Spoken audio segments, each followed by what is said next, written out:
Hola, bienvenidos a La Voz FIP. Soy Cristian Alfaro Trejo y en esta ocasión tenemos el agrado y el placer de estar con el ingeniero petrolero Luis Antonio del Castillo Rodríguez, quien, quien fue decano de la FIP y ocupó el cargo de presidente del capítulo de petróleo del Colegio de Ingenieros Departamental Lima en dos y cuatro ocasiones respectivamente.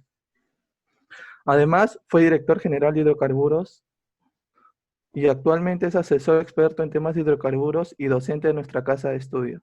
Buenas noches, ingeniero. ¿Cómo se encuentra? Buenas noches, Cristian, ¿cómo estás? Bueno, me encuentro muy bien, tú ya me has visto en la mañana dictando clase. Me gustaría comenzar con esta pregunta. ¿Qué le motivó a estudiar ingeniería de petróleo y por qué en la uni? Bueno, primero, cada vez que pasaba por la uni, cuando viajaba de vacaciones a Trujillo, a San Pedro de Oc, siempre veía el edificio de la uni y decía, acá voy a estudiar. Y mi madre, que me acompañaba con mi hermano, me decía lo mismo, acá tienes que estudiar en esta universidad. ¿Por qué escogí la carrera de petróleo? En realidad fue porque tenía bastante inquietud sobre los problemas de petróleo y me interesaba trabajar en lo que se refiere a la extracción de la industria. Ah, qué bien, ingeniero. Bueno, también sabemos que estuvo en el CAEM. ¿Cómo así llegó a cursar estudios en el centro militar? Muy bien, yo estudié en el CAE debido a que yo trabajaba en el Ministerio de Energía y Minas y siempre hay vacantes para aquellos que trabajan en el ministerio y como yo me había desempeñado eficientemente y me dieron la oportunidad de estudiar en el CAE. En realidad fue una experiencia muy bonita. En ese entonces mi esposa estaba viva y entonces se formó un grupo que se llamaba el Grupo 8 con varios compañeros de coroneles en ese momento que después llegaron a ser generales. Uno de ellos fue el general López Albújar, el general Jarama, y casi todos llegaron a generales. Y bueno, se estableció una relación muy bonita, no solo con ellos, sino también nuestras esposas que formaban el grupo 8. Ah, qué bien, ingeniero, qué bonita la experiencia. En su cargo como director director de la Dirección General de Hidrocarburos, bueno, se impulsaron muchas políticas energéticas, tanto en exploración y explotación. ¿Fue difícil realizarlo? Bueno, primero quiero explicar cómo llegué a ser director general de hidrocarburos. Terminando el CAEN en el año 1978, principios del 79, me llamó el director general de Administración de Energía y Minas y me preguntó, ¿tú eres ingeniero de petróleo? Y le dije, sí, yo soy ingeniero de petróleo. Me dijo, bueno, eh, has, salí muy bien del CAEN con nota aprobatoria con muy buena y entonces me dijo, quiero proponerte que seas director general de hidrocarburos y tienes que hablar con el ministro. Hablé con el ministro, hubo una entrevista corta y al poco tiempo me nombraron director de hidrocarburos.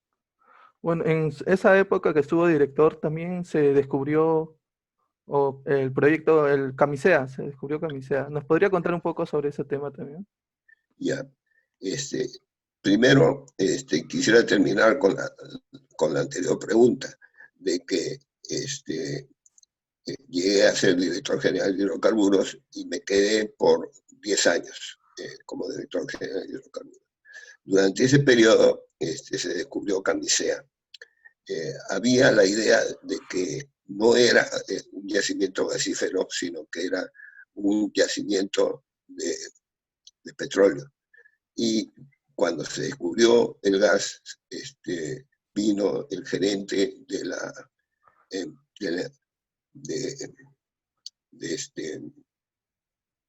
de, de la Shell, que era el que operaba el lote 42, y me explicó totalmente cómo fue el descubrimiento con el primer pozo, el pozo que se perforó en San Martín.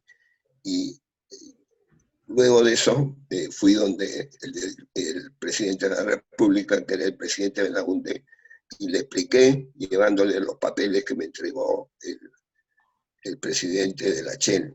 Y tengo entendido que el presidente Belaúnde se llevó toda una sesión del Consejo de Ministros explicando el descubrimiento de Camisea.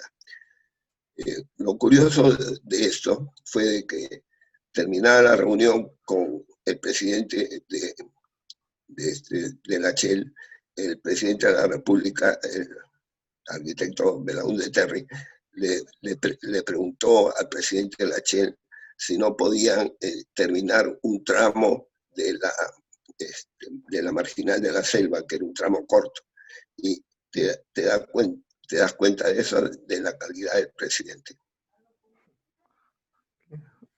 Y bueno, es interesante pensar que, o sea, pensar que era un yacimiento petrolero y hayan descubierto uno de los mayores campos de las reservas de gas en Latinoamérica. Gas y condensado, gas y condensado. Los líquidos son los que le dan valor comercial al yacimiento. Y fue un yacimiento, como ustedes saben, y se los digo cuando enseño el curso, que tenía unas reservas muy buenas, sobre todo el yacimiento San Martín, que tiene la mayor cantidad de condensados. En extensión mayor es el Cachillari, pero en calidad el yacimiento de San Martín tiene mayor contenido de líquidos. La experiencia que tuve, como, no sé si viene una pregunta de eso, como director general de hidrocarburos, fue muy, muy interesante. Primeramente se dieron incentivos para que se explote el lote 10 de la costa norte y se firmó un contrato con Oxibridas para hacer recuperación secundaria.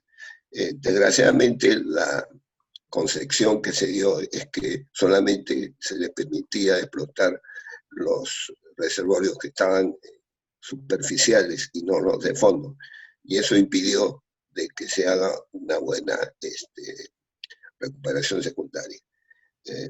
Se invirtió alrededor de $500 millones en ese proyecto, y se tuvo una planta de agua salada para hacer la inyección en Restín, que luego quedó desactivada porque el proyecto no resultó bueno. La experiencia que se tuvo es de que cuando se tienen que hacer proyectos de recuperación secundaria, en el noroeste se tienen que hacer con proyectos que sean como ejemplos, o sea, no se puede hacer extensivo, se tienen que hacer proyectos específicos como patrones para poder dar un buen resultado en recuperación secundaria. Gracias, ingeniero. También sabemos que usted tuvo la oportunidad de ser decano de la Facultad de Petróleo en dos oportunidades, 2004, 2007, 2010, 2013. Bueno, ¿cómo ha visto el cambio de los universitarios y sus egresados durante su época como docente y decano en la facultad? Bueno, cuando yo terminé mi estudiante en la Facultad de Petróleo, inmediatamente fui a trabajar a Talara, y ahí estuve 3 años. Luego, en la Dirección General de Hidrocarburos, posterior a mis estudios en el CAEN, me nombraron director general de hidrocarburos. Como expliqué, estuve durante 10 años. Al final de ese periodo, hubo nuevamente el cambio con el presidente Belaúnde y subió como ministro de Energía y Minas el economista Pedro Pablo Kuczynski.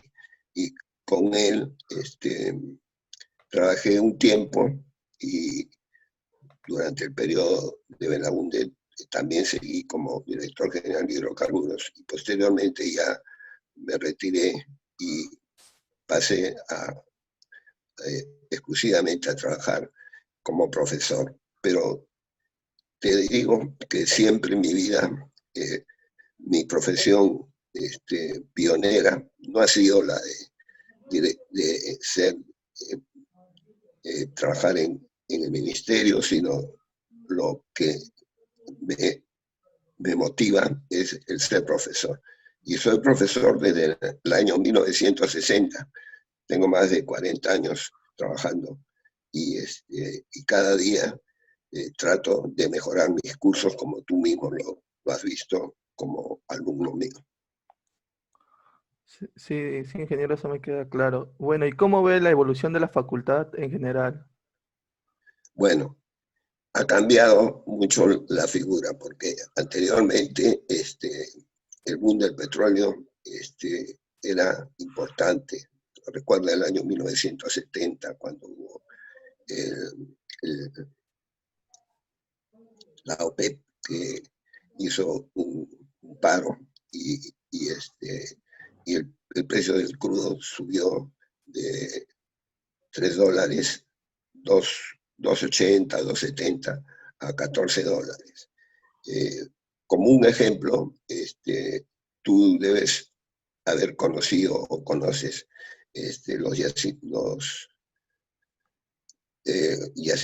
de offshore en el mar.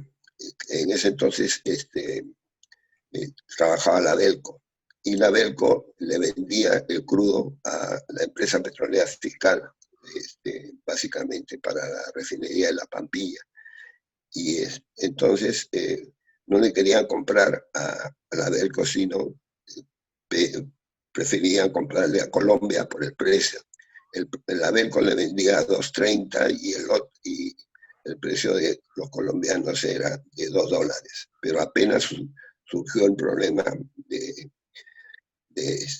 la OPEP, no lo dejaban ni siquiera descansar al petróleo o reposar, inmediatamente lo compraban.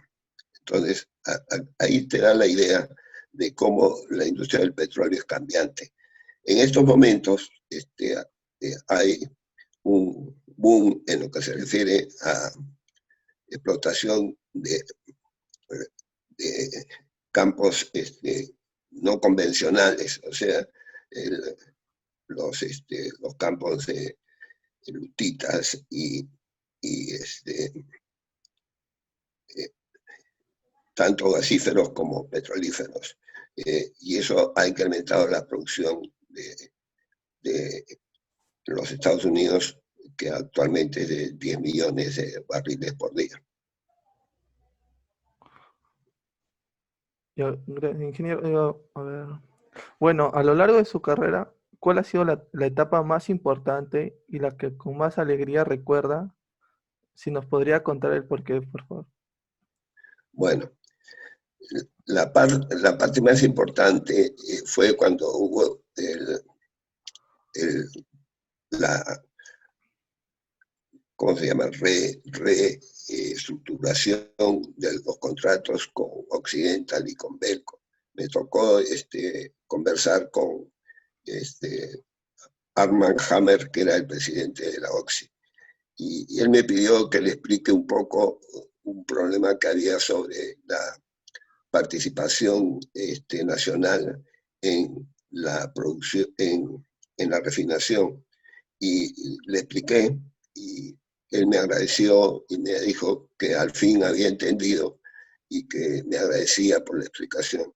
Viendo esa nota y siendo yo por naturaleza profesor, fue una de las cosas que más me agradó.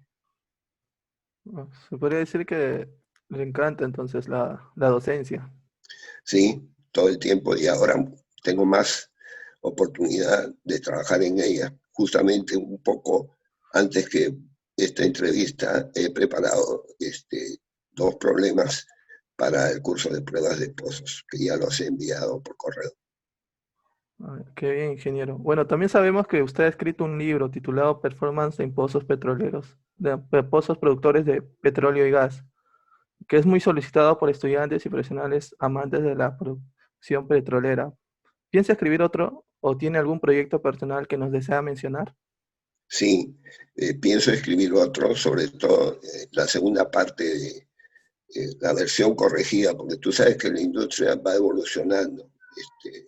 Antes yo trabajaba con calculadora, ahora todo es con laptop y con el internet, y así va evolucionando y uno tiene que a, a, acogerse a las nuevas tendencias. Y, por ejemplo, ahora estamos viendo que hay softwares para todos los cursos que enseñamos en la facultad. Mm, bueno, cada uno tendría que adaptarse. Bueno, para terminar, como sabemos que en la actualidad estamos viviendo una de las mayores crisis de petróleo en su historia, y bueno, y basado en su experiencia, ya que ha pasado por varias crisis parecidas, ¿qué recomendaría o qué mensaje dejaría a los que están especializándose en el área de la especialidad de petróleo y tienen esa incertidumbre acerca del futuro de nuestro sector? Bueno, es cierto que hay incertidumbre, pero la incertidumbre no solamente es para petróleo, es para casi todas las carreras de ingeniería. Pero lo que hay que hacer es seguir estudiando cada vez más y no quedarse, eh, no quedarse en el estudio. Yo recuerdo que cuando era director general de hidrocarburos, no veía las horas de que terminara la jornada laboral para poder seguir trabajando en los estudios para dictar clases. Entonces, ustedes lo que tienen que hacer es seguir estudiando, tratar de cada vez digitalizarse de mayor manera, porque todo ahora es con la computadora. Antes, cuando trabajábamos en Talara, el que hacía sonar más la computadora, porque eran máquinas que sonaban cada vez que se hacía una operación, eh, decían que es el que más trabajaba. Pues ahora todo es con softwares y debemos seguir estudiando y capacitándonos. Y cada día hay nuevos papers, nuevas investigaciones, y yo les digo a ustedes que solo el estudio les va a permitir triunfar en la vida. Muchas gracias, ingeniero. ¿Algo más que desean acotar para nuestros seguidores o televidentes? Bueno, lo único que puedo decirles es que lo que deseo fervientemente es que la industria del petróleo en el país se reactive de una manera fuerte y justa, tanto para los que trabajan en ella como para aquellos que disfrutan de sus beneficios. No, muchas gracias, ingeniero. Ha sido un grato poder conversar y conocer más sobre su persona. Espero que, bueno, pase esta coyuntura del COVID y verlo de nuevo dictando clases en la facultad. No, yo sigo dictando clases. Lo del COVID, para mí, felizmente, no ha significado ningún problema. Gracias, alumno. Gracias, ingeniero. Hasta luego.